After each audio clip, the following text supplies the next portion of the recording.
Si su hijo califica para una IEP, una de las primeras cosas que hará la escuela será darle un paquete donde se explican sus derechos durante el proceso de educación especial. Este paquete es muy importante y muy extenso, así que vamos a explicar la información que necesita conocer. Desde la red de podcasts de Understood, esto es Understood Explica, el IEP. En este episodio vamos a hablar de los términos claves y de los derechos legales que usted va a querer conocer si su hijo califica para una IEP. Mi nombre es Juliana Urtubey y soy la maestra nacional del año 2021. También soy experta en educación especial para estudiantes multilingües y la presentadora de esta temporada de Understood Explica, que está disponible en español y en inglés. Muy bien, comencemos. FAPE.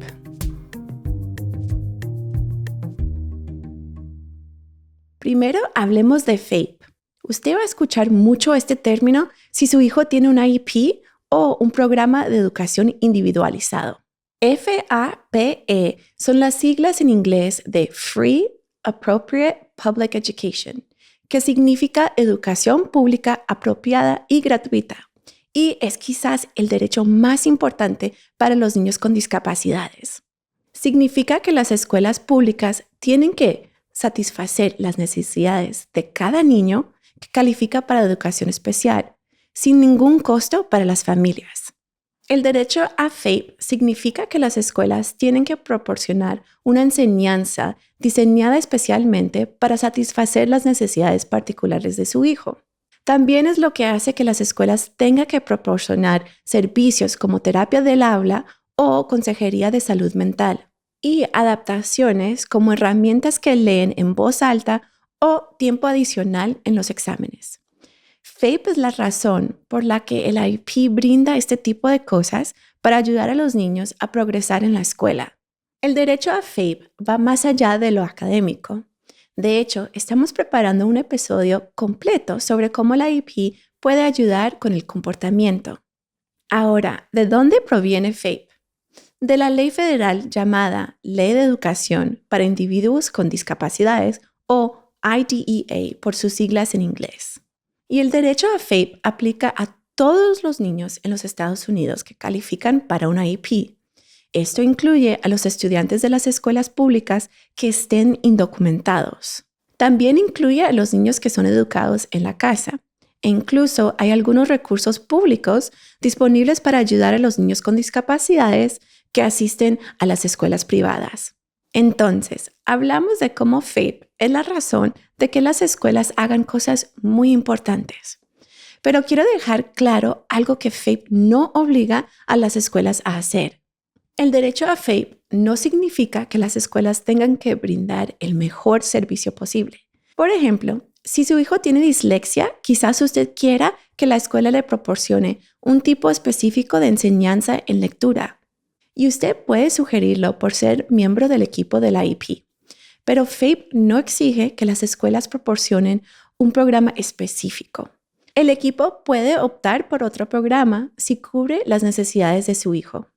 Ahora, no quiero que usted asuma que satisfactorio significa mediocre, pero sé que esto le preocupa a muchas familias.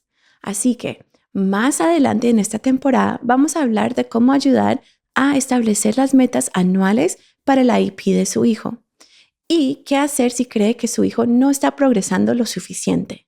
Por ahora, voy a poner en las notas del programa un enlace a un recurso muy útil de Understood. Se trata de un kit de herramientas sobre cómo usar FAPE para desarrollar o mejorar el IEP de su hijo. Ambiente menos restrictivo.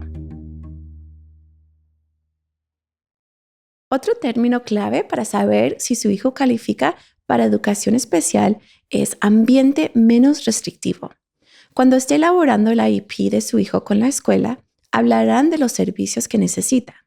Una parte central de la discusión es decidir dónde recibirá estos servicios. A esto se refieren en la escuela cuando hablan de la colocación de su hijo. Muchas personas piensan que al obtener una IEP, el estudiante tendrá que pasar todo el día en un aula especial, pero esa es una idea anticuada sobre la educación especial. De hecho, los datos a nivel federal muestran que la mayoría de los niños con IEP pasan la mayor parte del día en salones de clases regulares. Y esto se debe a que la Ley de Educación Especial dice que los niños con IEP tienen derecho a ser educados en el ambiente menos restrictivo posible. Se les debe enseñar junto a sus compañeros de educación general, y cito, en la máxima medida que sea apropiada. El derecho de su hijo a ser educado en el ambiente menos restrictivo significa que nosotros, los maestros, tenemos que pensar en cuál es el ambiente más inclusivo que ayuda a su hijo a progresar en la escuela. Y estas son algunas de las opciones de colocación. Su hijo puede estar en un aula regular, donde el maestro de educación general consulta con un maestro de educación especial. Esta es la forma de apoyo más leve que puede recibir un niño con IEP. Otra opción es estar en un aula regular y que un especialista venga parte del día para trabajar con un grupo pequeño de niños. Esto se conoce como servicios dentro del aula o push-in en inglés. O bien, su hijo puede salir del aula regular durante parte del día para trabajar con un especialista en un lugar más tranquilo, al que a veces se llama salón de recursos. En este caso, hablamos de servicios fuera del aula o pull-out en inglés. Algunos ejemplos comunes son cuando los niños salen del aula para cosas como recibir 30 minutos de terapia física o enseñanza especializada en escritura. Otra opción es que el niño pase parte del día en lo que se conoce como salón autocontenido, lo que significa que todos los niños en esa clase tienen una IEP. Los niños en salones autocontenidos suelen tener la clase de arte o de música o el almuerzo con los niños de educación general. Este tipo de colocación se usa para ayudar a los niños a desarrollar habilidades sociales, con la meta a largo plazo de transferirlos a un ambiente más inclusivo. Dependiendo de las necesidades de su hijo, usted y la escuela podrían decidir que lo mejor para su hijo es que pase todo el día en un salón autocontenido. Y esto podría ser en la escuela de su vecindario o en una escuela especializada, como por ejemplo una escuela para invidentes. Los servicios de educación especial también se pueden ofrecer a domicilio, en un hospital o en un centro de detención juvenil. Entonces, como dije, hay muchos lugares de aprendizaje diferentes y las escuelas tienen que usar el menos restrictivo que sea apropiado para cada niño con una IEP. Es conveniente que los padres o el representante legal haga preguntas sobre la colocación del niño. Supongamos que el equipo de la IEP se está debatiendo entre servicios dentro del aula o fuera del aula o una combinación de ambos. En este caso, es recomendable que pregunte si su hijo recibirá suficiente apoyo para progresar el resto del día en un aula regular. O digamos que el equipo está pensando en colocarlo en un salón autocontenido. ¿Cómo son los demás niños en este salón? ¿Tienen necesidades y fortalezas similares a las de su hijo? A veces, la seguridad es la mayor preocupación al decidir la colocación del niño. ¿Por qué los problemas de comportamiento o de aprendizaje de su hijo hacen pensar al equipo que un salón autocontenido es mejor que un aula regular? Sé que algunos padres son reacios a hacer preguntas. En particular, sé que muchas familias hispanas piensan que no les corresponde cuestionar las decisiones de la escuela. Pero no olviden que ustedes son miembros igualitarios del equipo de la IEP. Tienen derecho a participar y defender lo que ustedes piensan que es el ambiente menos restrictivo y apropiado para su hijo. Consentimiento informado. Bien, hasta ahora hemos hablado de cómo conocer los términos FAPE y ambiente menos restrictivo puede ayudarlo a participar activamente en la creación de la IEP de su hijo. Pero la escuela no puede proporcionar ninguno de los servicios incluidos en el IEP hasta obtener su consentimiento informado. Esto significa que usted entiende lo que la escuela quiere hacer y está de acuerdo con eso. La escuela también necesita su consentimiento antes de poder evaluar a su hijo. Y hay otras situaciones importantes en las que la escuela no puede proseguir hasta que usted lo acepte por escrito.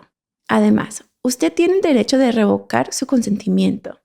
Si lo hace, su hijo volverá a ser un estudiante regular de educación general. Hay otros 3 puntos muy importantes que quiero que usted sepa acerca del consentimiento informado. Primero, usted tiene derecho a pedir a la escuela que le explique cualquier cosa que no entienda. También tiene derecho a que estas explicaciones y su consentimiento sean en su idioma nativo, como español, el lenguaje de señas o braille. Segundo, una vez que el equipo elabore el IEP de su hijo, usted puede dar consentimiento a algunas partes de la IEP y a otras no.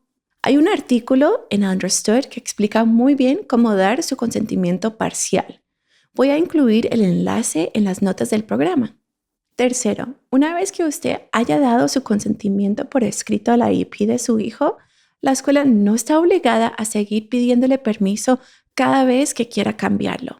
Sin embargo, si la escuela quiere hacer un cambio, le tiene que enviar algo que se llama notificación previa por escrito, de la que hablaremos a continuación. Notificación previa por escrito y derecho stay put.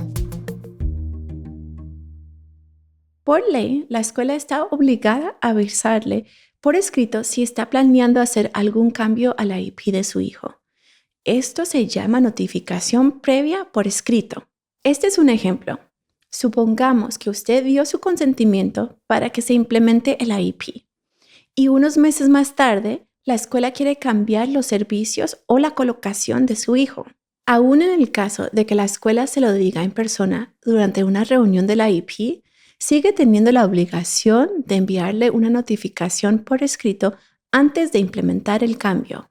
La carta tiene que incluir por qué la escuela quiere hacer el cambio, qué otras opciones consideró y por qué esas otras opciones fueron rechazadas.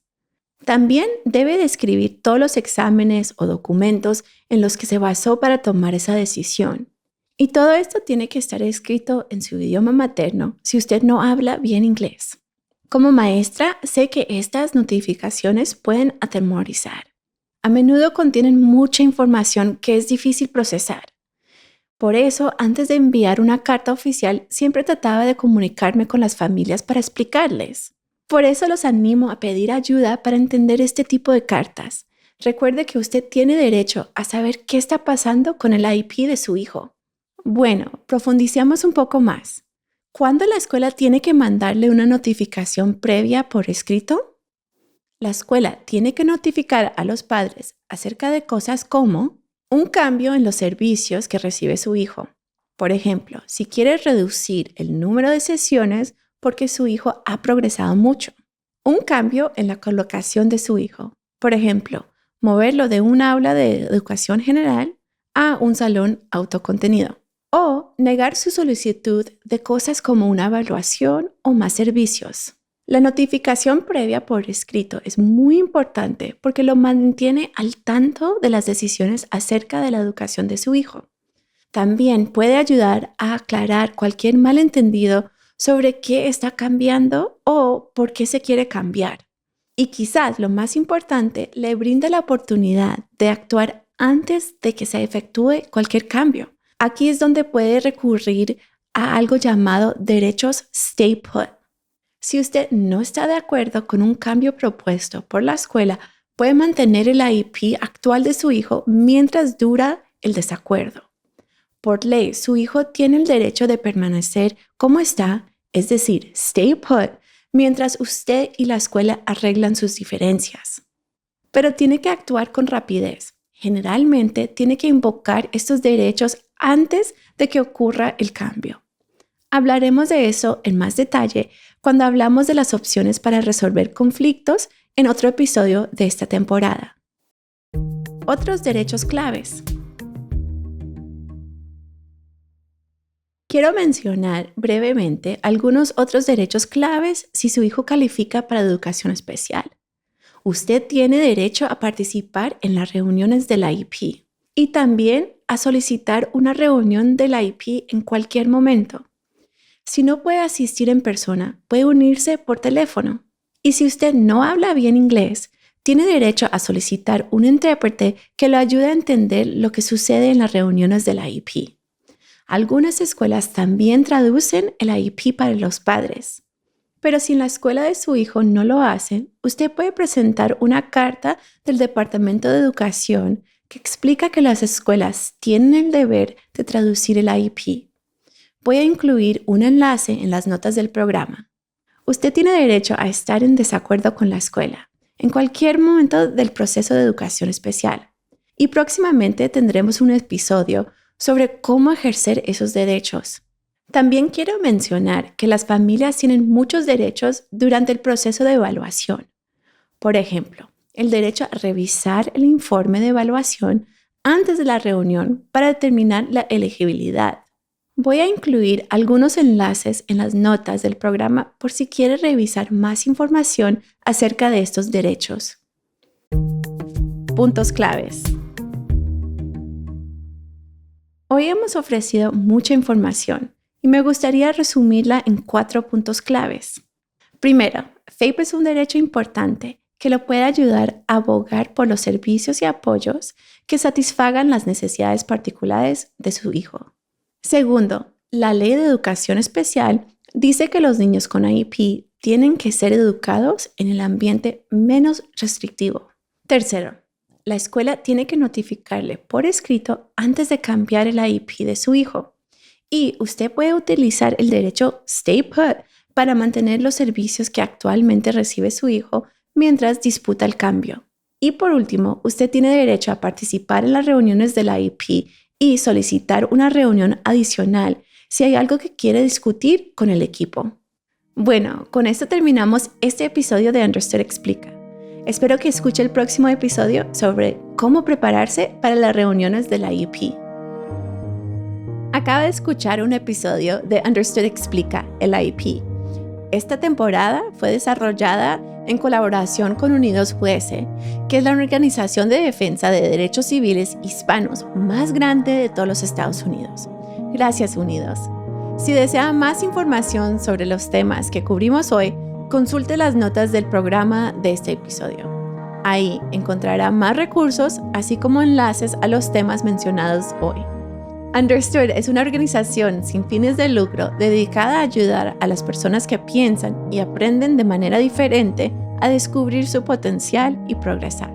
Conozca más en understood.org/MISSION.